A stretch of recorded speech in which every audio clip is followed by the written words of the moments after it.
Folks,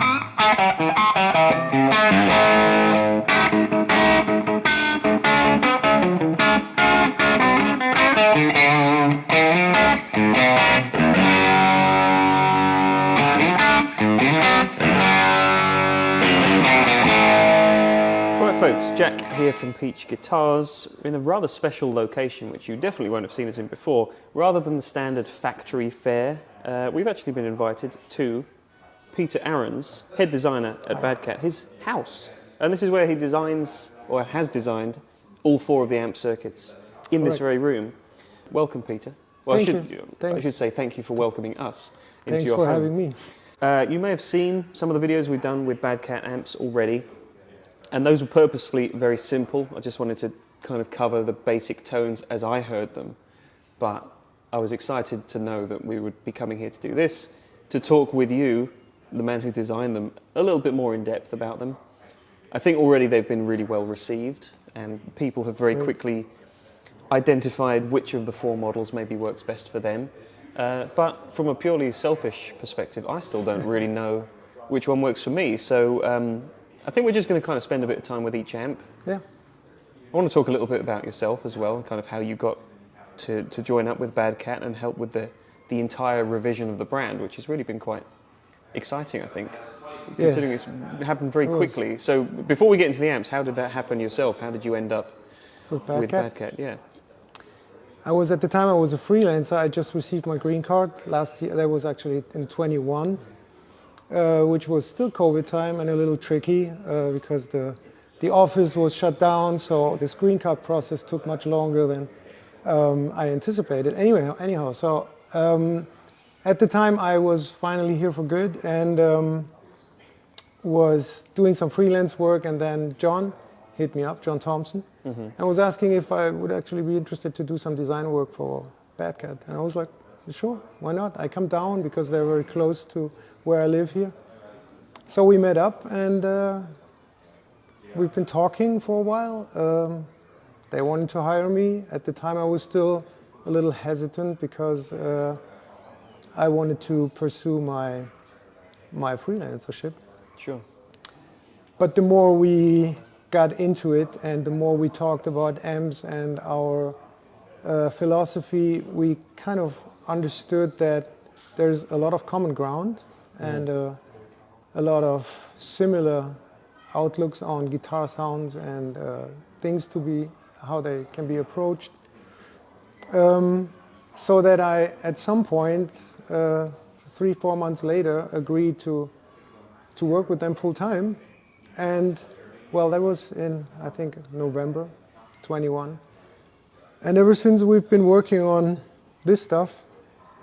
22 was quite a roller coaster in many ways, but an exciting one. And so that's where we are at right now. And this is the result of this year of work. Yeah, well, you said a solid 7 months or so of work to turn these around from the ground up. So were you aware of the brand? Obviously, you were aware of them, but had you played the circuits before of the previous generation, if you like, of BadCat? Were you aware of those circuits? I sure was. Funny side note is that when I used to live in Cologne, where I'm originally from, in Germany, I was for a while doing some service and warranty repairs for BadCat because a local distributor hit me up and was like, can you do that for me? And I was like, sure. But in Europe, they're not very common. So it was just once in a while that I came across one. But yeah, I was aware of for sure the circuitry, and I studied the old ones, and what I took from them is the initial approach, I would say. It's like, I think BadCat always was going for some sort of a very clear, we describe that as clarity and string-to-string separation. Mm-hmm. That is also something which is always part of my approach of designing an amp.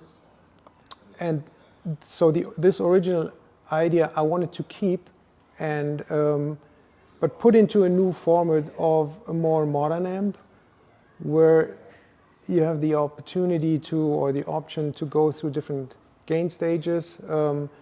That is what I kept from those old ones. Yeah, and that was what I wondered, was how sort of sensitive you felt you had to be to keep what was already there, or how much you felt you could input. And I guess these were kind of designs from the ground up again. Yes. You started from scratch. And Yes. the thing that struck me, so we're focusing on the BlackCat first, I guess, because that's what's plugged in. The thing that struck me first, and that I really, really liked, and I think what originally appealed to me about the old BadCats as well, is that it wasn't designated that it was clean and gain, you know, because it's that middle ground in between. I think for myself and for a lot of players, I don't want a clean sound, and I don't want a distorted sound that's out of control and undynamic. It's all about that middle ground, and you can go about it with pedals. Yeah. But most people just like to plug into an amp.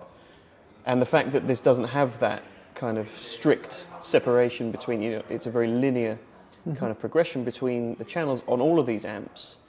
So maybe could you just explain a little bit about how you kind of decided to structure the gain from its lowest to its highest, and kind of where did you decide to find those midpoints in between? Because you've got a couple of different options regardless of just the channel. You've also got low and high gain, global switching. So how did you kind of decide to form those paths to find the gain sweet spots? The original one was very much about kind of like an AC30 versus an AC15, so the EF86 preamp and the 12AX7 top boost circuit, which I both love, but especially the EF86 one has inherent issues. I mean, it's very noisy. It tends to squeal very quickly. And honestly, or quite frankly, I think in a modern amp, a player, just like myself, I expect an amp to work first and foremost, perform in a way that it's stable, but for sure it has to sound just like I would anticipate it, or just like I would hope for. In terms of the BlackCat, or in any amp, especially with those four, you will find that there is not really just like one sweet spot or a certain range where it works. It's very important for me to have an entire range of the pod really as usable, or a usable entire range of the control. Yeah. So that means there should be some sort of a transition between a clean or a more dedicated clean channel and an overdrive channel, and everything in between should work. So the way I approach that is I have a bunch of internal potentiometers basically around the circuit, and then it's tweaking. It's like, it sometimes reminds me of mixing a song where you're having a gazillion parameters which you can influence, and it's just about finding the right spot. Well, it is an interesting, it's hard to find that line, and it's an interesting dance to dance, because I think it's part of the big appeal of this amp for me, and I think for a lot of other players.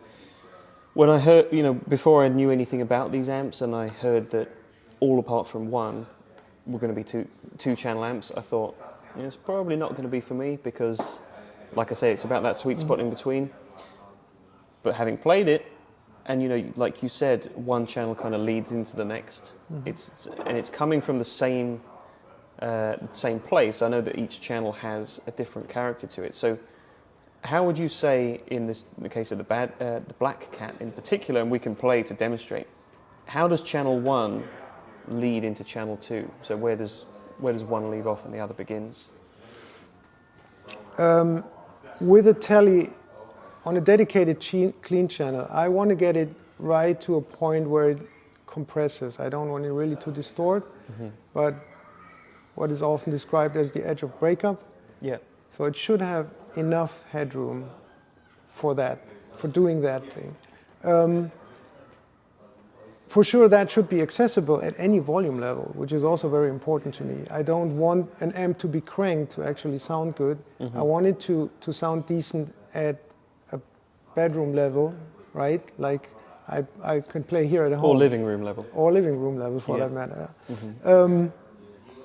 And in the same way, I want the overdrive channel to really clean up nicely, so that you can use it, and that when the overdrive actually kicks in, that it doesn't get nasty or kind of fuzzy, I should say, right?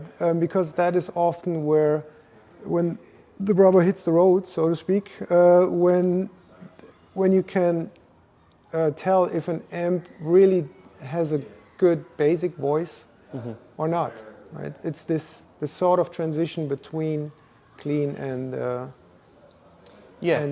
overdriven.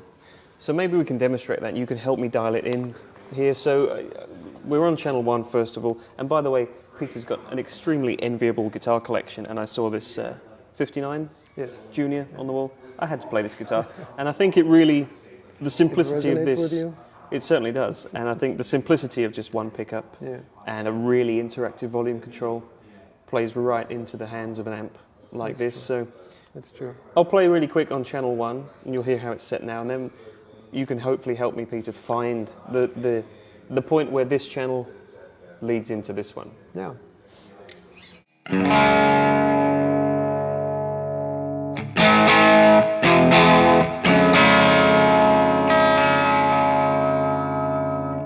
Personally, would give it a little tremolo, just that it's very subtle, right? And you almost don't hear it.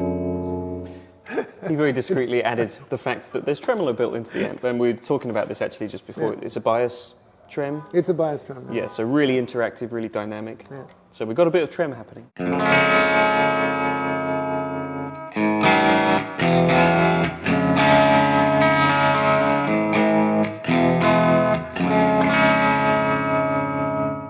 So that gain range right there, it's beyond the point of breaking up, and yet it still feels really open.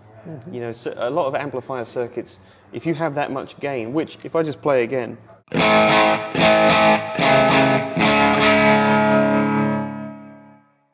you know, that is not clean. No. And yet it still feels really broad and open. And for a 20 watt amp, that's quite hard to achieve, I would imagine. So before we get onto the channel 2 and what I was talking about earlier, how did you manage to maintain that open feel, even with a fair bit of That's an interesting point. I mean, like I alluded to earlier, I want an amp to sound good at any volume level, no matter what the level is. So what that means is you have to make sure that all this sound design, you could call it, is happening in the preamp. Still many amp designers to this day rely on a power amp overdrive, which is beautiful, and depending on what you're going for, there is nothing wrong with it, so don't get me wrong here, but my approach is different. I want it to sound, I want the sound to be done at the center of the effects loop. That means I can use the effects loop properly, I can put in all my delays, whatever quality in there, and it will sound just decent. And that is the reason why it doesn't matter at this point anymore if it is a 20 watt amp or a 50 watt amp. Sure. You will get to the same result. For sure the characteristic will be a little different depending on the power amp. But it's not going to drastically change the amp, because the power amp is at that point not any longer an integral part of the sound design. And I guess that also means that the tone is more consistent and the feel is more consistent at low volume all the way up to high volume, because the power section is just making it louder. Exactly. Rather than imparting too much character. Yeah. So from here, let's push the gain a little bit of channel 1 and sort of get it so that we can then switch to channel 2, and it should be within the same kind of neighborhood. Yeah, we can do that. I mean, that would probably already be at this point. So Okay.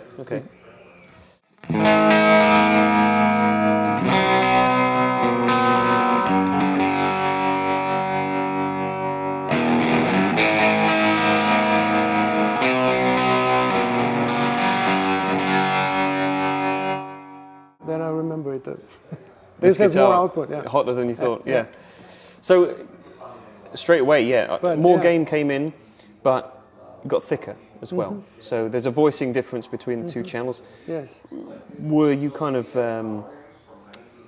modeling after anything in particular here, or was this kind of the DNA that the BlackCat already had with the voicing? It's that is a part which is kind of like a new design I was messing around with the original one, and then it kind of led me away from that, and I somehow ended up with that because it was just what felt right to me at the time. Again, there is the analogy to recording a song, right? Where, or writing a song, for that matter. That there comes a point where you feel like, okay, that's it. Hopefully. Yeah, you have to sign Not off always, somewhere. but, yeah. Yeah. And I'm actually, this is the last of the 4 I designed at the time, and I was super happy with it. And I'm still, anytime I play it, I feel like, yeah, it's the way you intended. the way I hope for. Yeah. So there's a couple of other things that are quite interesting about it. The fact you've got shared EQ, which, how did you kind of compensate for that between the 2 channels, given that they do feel different, and yet you just have one set of EQ to work with? So Yeah. is there kind of an inherent voicing that you Yeah. wanted to commit to with each channel? Yes, I felt that in the same.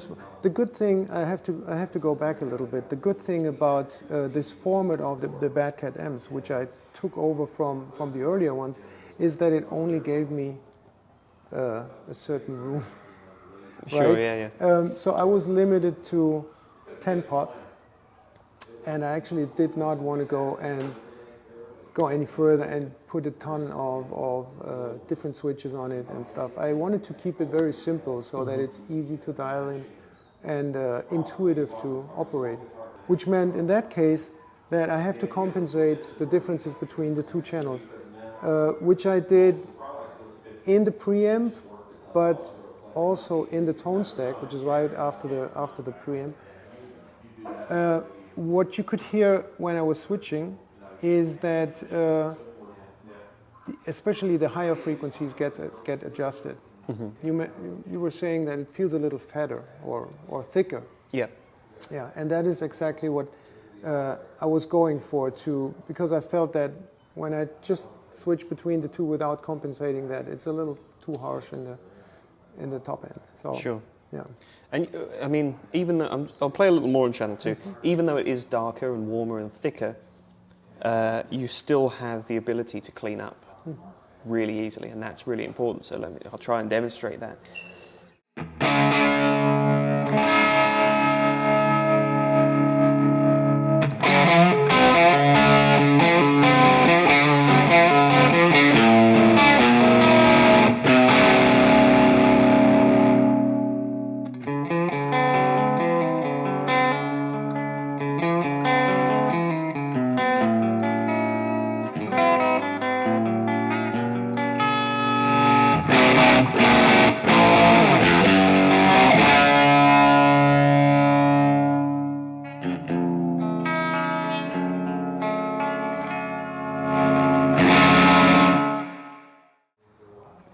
So it feels really warm, and it doesn't. The thing I really want to try and put across here, and I'm maybe not doing a great job of doing that, is it just feels like, even though there's 2 channels, it feels like 1 amp, and that doesn't always happen, because I think a lot of designers maybe historically have thought, and players as well, think that, well, I want the Fender clean, I want the Marshall gain. Fair enough, maybe in isolation. They often don't work that well together, because you don't have that middle ground. They're coming from 2 totally different foundational places. This just sounds like 1 amplifier that you are controlling.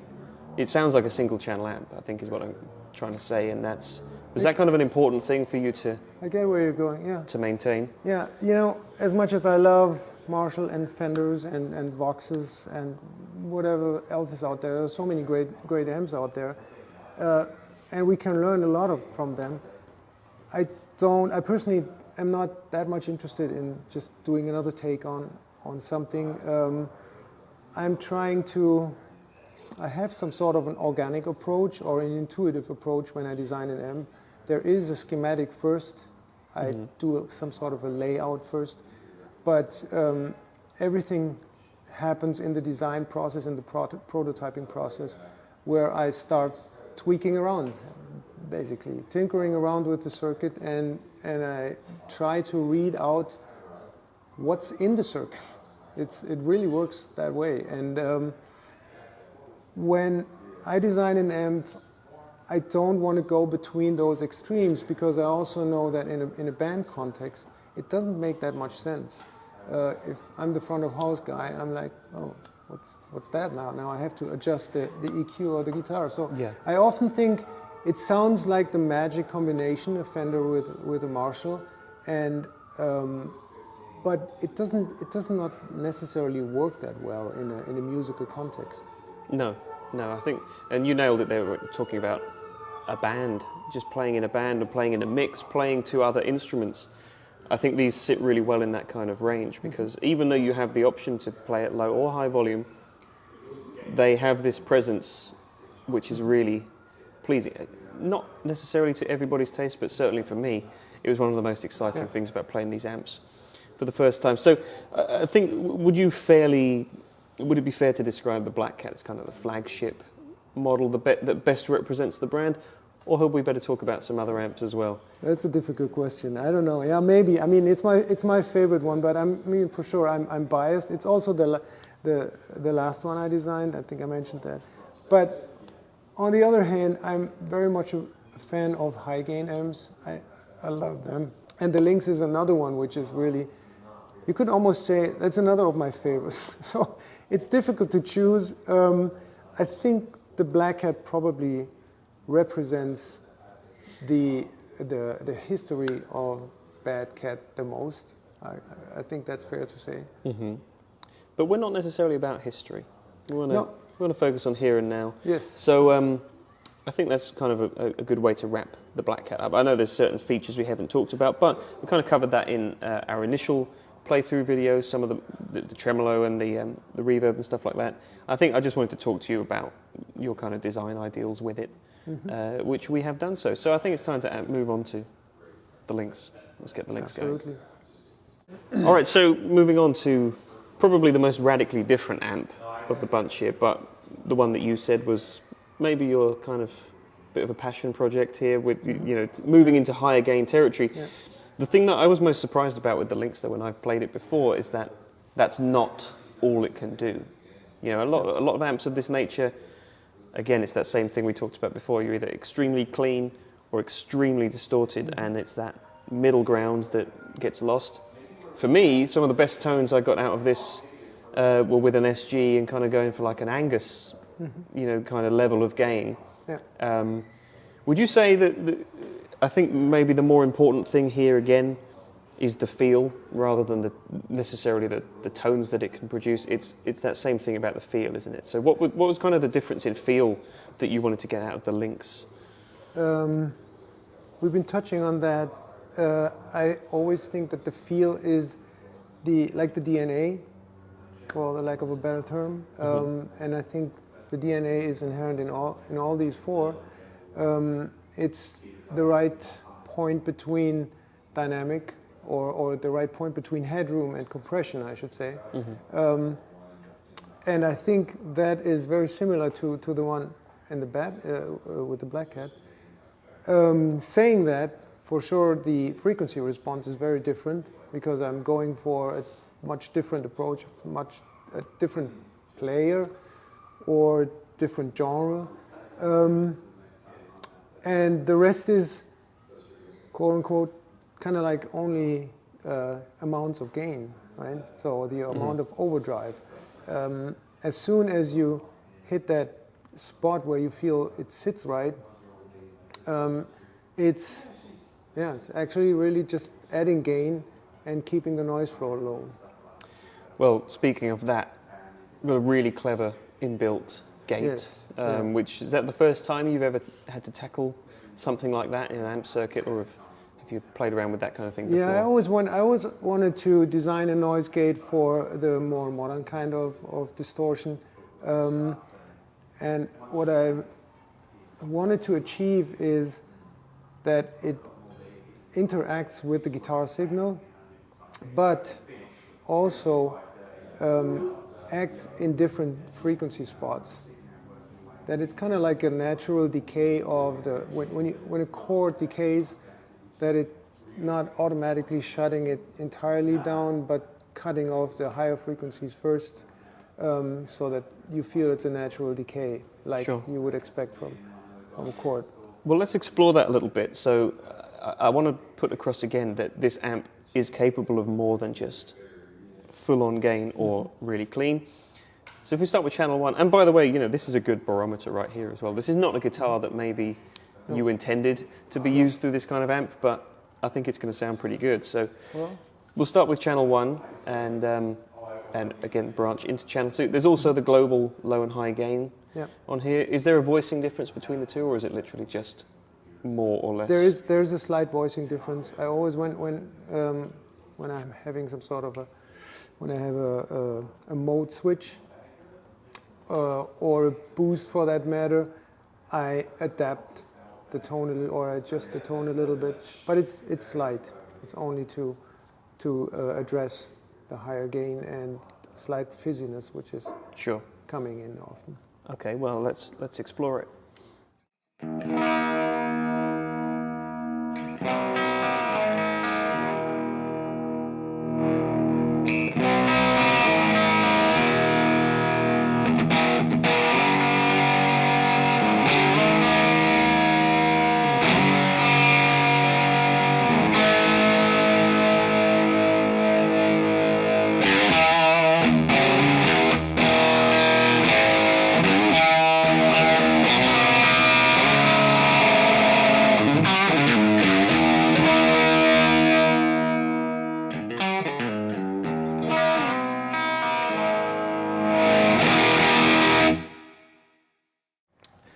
That's quite a lot of gain, and yet still it's all right here. Yeah, you still have that level of control.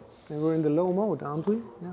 Yep, still in low gain mode. So again, we've kind of covered this in more depth already with each individual tone, but I want to kind of then go to the opposite end of the spectrum. So we've seen that there is that in between kind of mid gain range covered, no problem at all.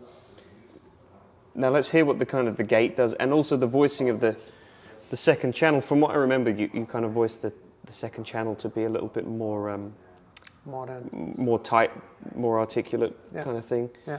So let's see what it does. Yeah, absolutely.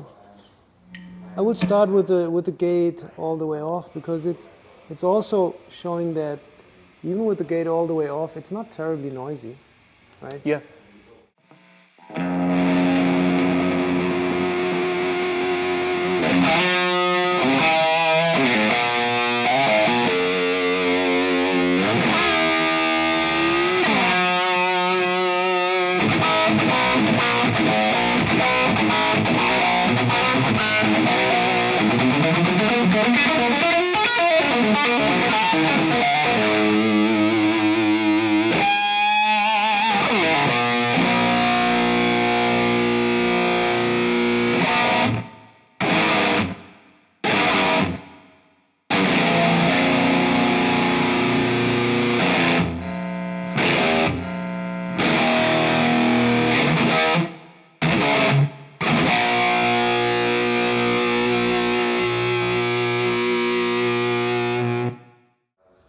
Okay, so it does cut in.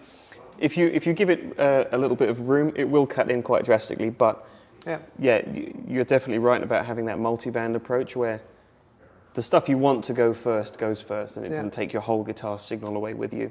It's the tricky part of just having one control over the gate, because actually what I'm thinking about having a dedicated device just as a noise gate where it would include a threshold, an attack or release time, and then you have more control over that. But with this specific amp, I was really going for a hard gate which doesn't interact too much with the guitar signal, so that it still feels natural to play. Well, when we first plugged this in, I think this was set a bit lower, and I actually kind of forgot that it was there, because not that I was pushing it to its limits, but it just gets rid of the background noise in a really nice way, and you'd kind of need it with an amp that's as capable as this. And I didn't mention this is the most powerful amp here, 50 watts. It's the only amp with 34s, is it? No. All three, the Cub, the HotCat, and that one has 34. They're all EL34. Okay, but it's kind of pushing them, getting a bit more from them. Yeah. You know, it's very capable amp power-wise. But tonally, again, it just offers something different. There's no other higher gain amp that sounds exactly like this. It's got a very, very forgiving feel to it as well.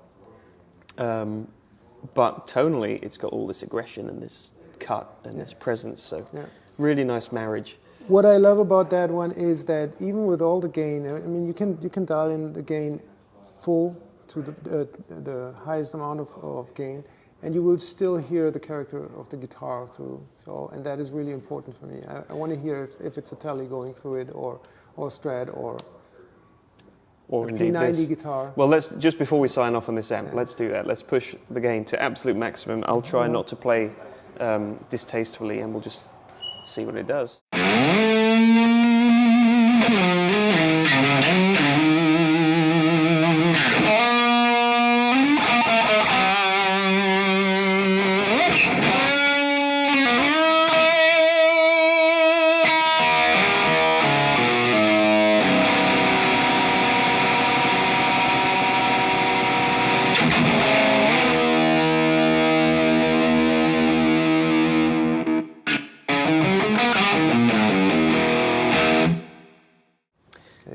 There we go. Exactly as the man said.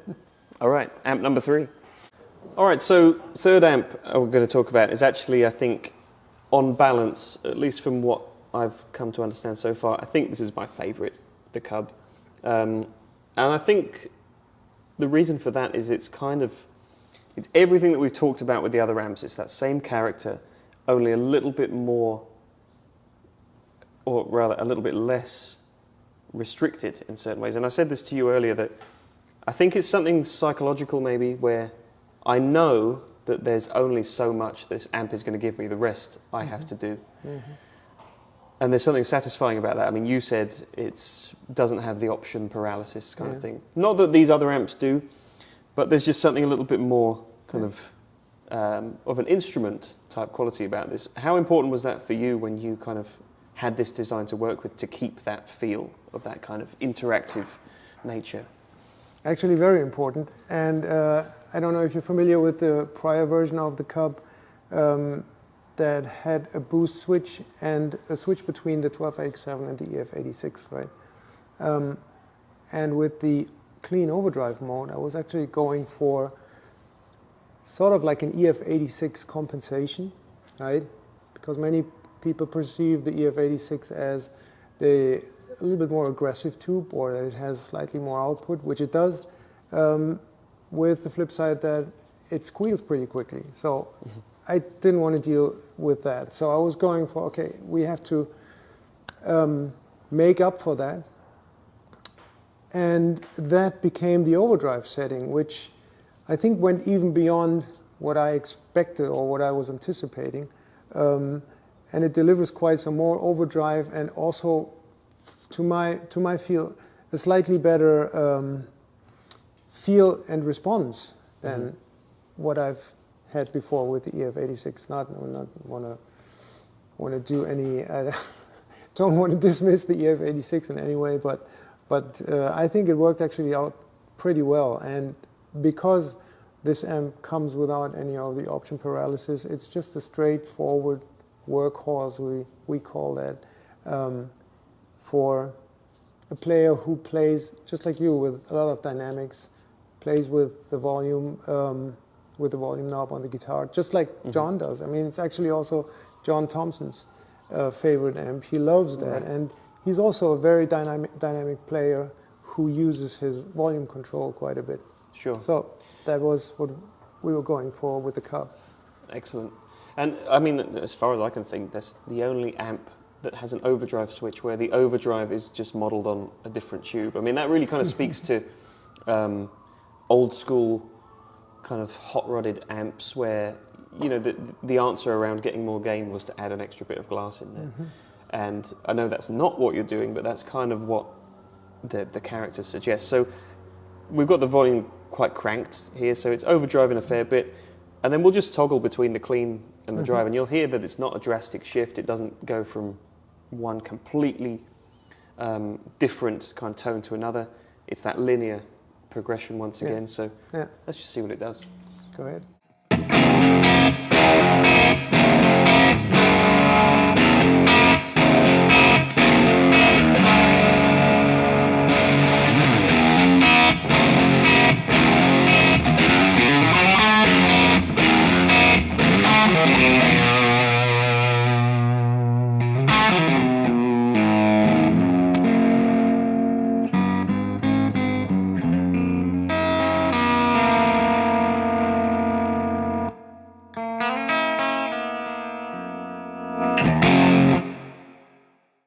So a little bit of a volume drop off when you go to the drive sound.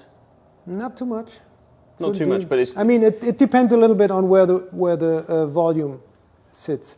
So if you have it here down in the lower region, there is a slight volume drop. But if you hear it in a mix or if you hear it in a band context, you will actually see that it's very similar. Well, that was kind of the higher end of the spectrum. From what I remember when I played this amp, I liked it. Yeah. Around. All amps to me sound best around 11 o'clock. I don't know what it is. It's just on the edge of something really nice. So let's just see what that does.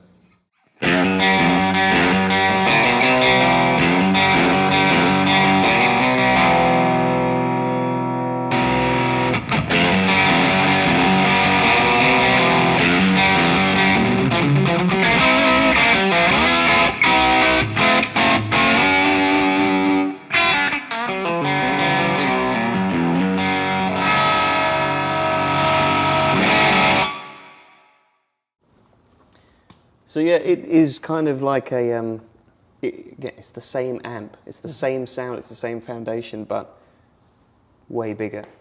Like you've pissed the thing off a little bit. And then the other thing that I really like about this amp, which none of the others have, but would be infinitely useful for me, is just having two masters. Yeah. And was that something that had already existed, or something that you felt quite important to introduce with this kind of simplified circuit? I always like that feature because I think what's often the issue many people are having is that when they want to kind of get over the band's volume, that they do that with a boost into the front end of the amp, but then you end up with just having more overdrive instead of more volume. So you have to go through the hassle of putting it in the effects loop or... So I felt with the limited options you have with the Cub, it's quite a useful feature to have that, because that way you still can get up to 4 sounds, which you have right on your switchable on the floor. Yeah. And I guess also with this amplifier, is this you described it before with the BlackCat that it's all about the front end. You kind of designed it around the preamp, changing the tone. Is that the same here, or is the power amp having a little bit more of an effect? Only when you push it. I mean, if you push the master beyond 2 o'clock, then the power amp will kick in. So I don't want to take away that option for people who want that. But it is really designed to sound equally good, in that whole range. Actually, when you record it, range. When you record it, you will barely notice the difference between those two settings, and for sure when you volume compensate it in the mix. Yes. Right? Where do we have that? Here? On here? Wherever. And this amp... I messed up your setting. That's okay, that's okay. And so just looking back at the BlackCat, which, down here, no mid control on this one. No. So how important do you find the mid control in this circuit? Given that this is a more simple circuit, is it all around that mid-range frequency? Was there a reason this amp has it and the BlackCat doesn't? Yeah, there is a reason. This is mainly a tonal approach I had with the BlackCat. Plus, that when you dial it back, it actually brings in the mids. With the Cub, I felt that it has slightly more like an aggressive, more rock character. So with the added mids, you can actually push that even more forward. So I feel it's quite. Plus, I extended the range of the mid a little more, so that you can really dial in vastly different tones. But can we just quickly run through that sure. then? So if we kind of go for a slightly higher gain thing here. and if you can play around with the mid control and kind of push that that emphasis in certain directions. I'll play some more single note stuff.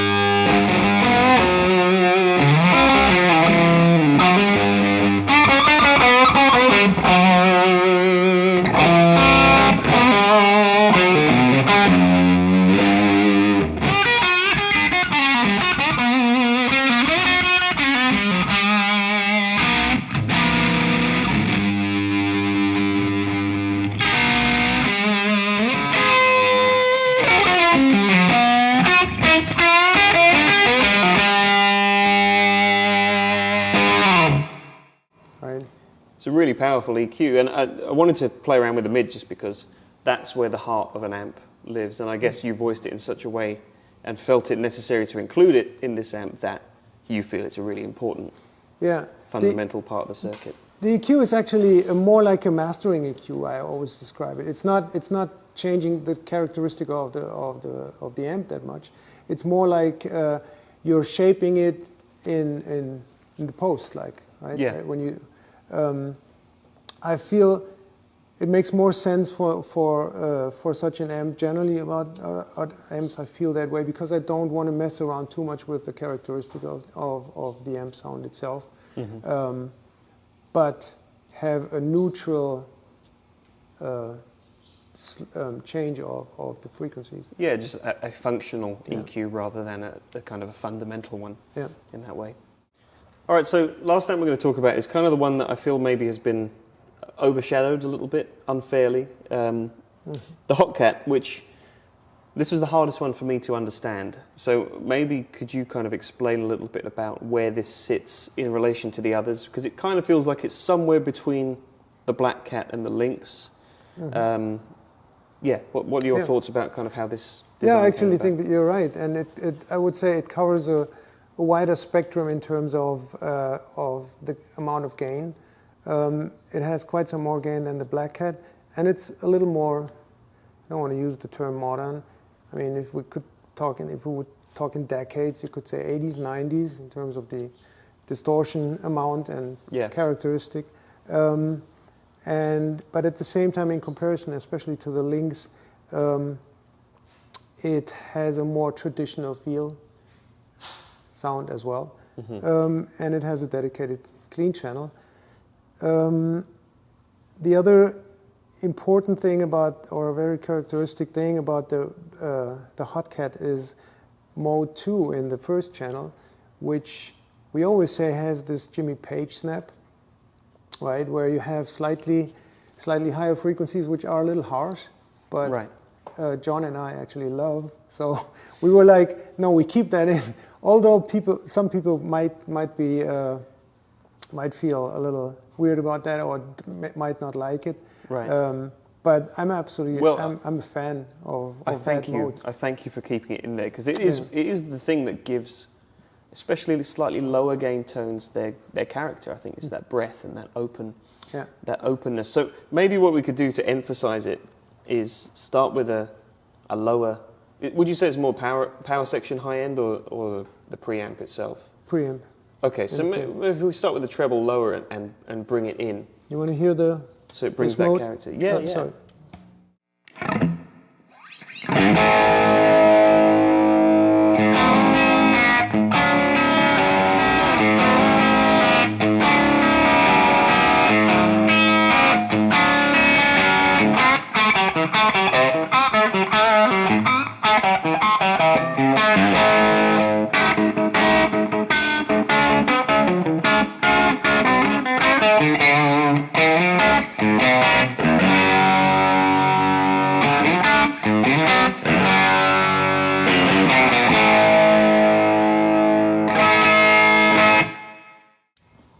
Yeah, it's a very present high end, but it's not offensive. Yeah, let's compare it to the first mode. I mean, then you clearly hear the difference.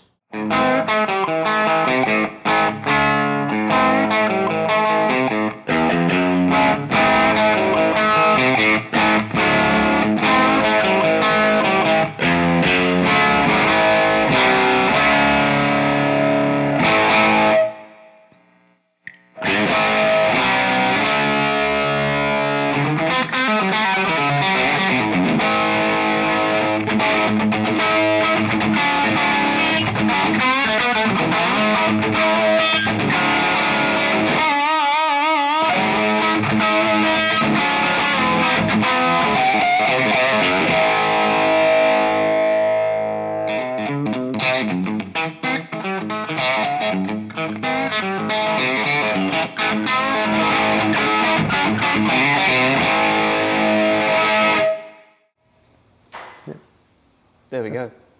Again, it's the same character throughout though, but just a little more aggressive in this amp. Definitely, like you said, sort of more late 70s, 80s, verging into that kind of territory, but still sounds like a BadCat, doesn't sound like a modded Marshall or something like that. So is there kind of a natural crossover then into the Lynx, you think, or is it kind of stands on its own as a... I think it kind of stands on its own. I mean, the distortion characteristic between those two is really kind of very different, I feel.